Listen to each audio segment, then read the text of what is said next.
Esther chapter 6.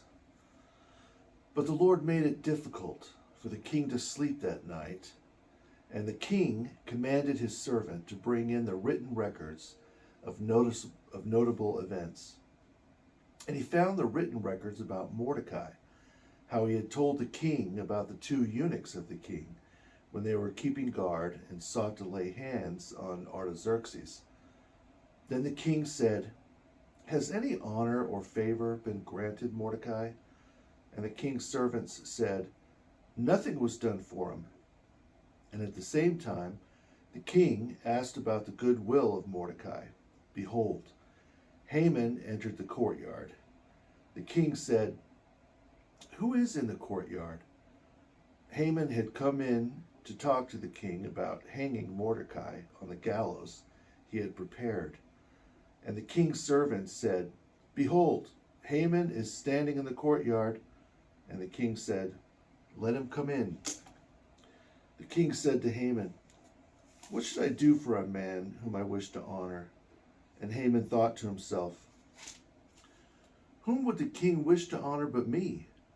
So Haman said to the king, "As for the man whom the king wishes to honor, have the king's servant bring the royal robe the king wears, along with the horse he rides, and let these be given to one of the king's honored friends. And let him clothe the man whom the king loves, and then mount him upon the horse, and let it be proclaimed in the city square, saying, 'Thus it shall be done for every man whom the king honors.'"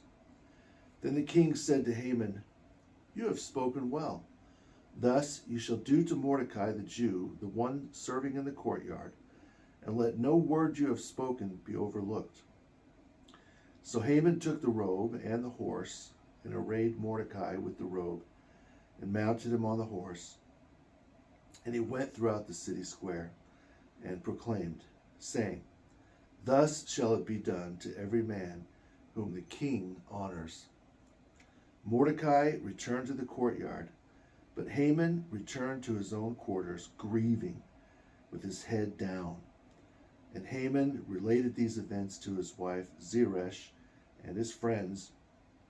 Then his friends and wife said to him, "If Mordecai, before whom you are beginning to fall, is of the Jewish race, you will not be able to defend against him, for the living God is with him." While they were still speaking, the king's eunuchs came to hasten Haman to the banquet which Esther had prepared.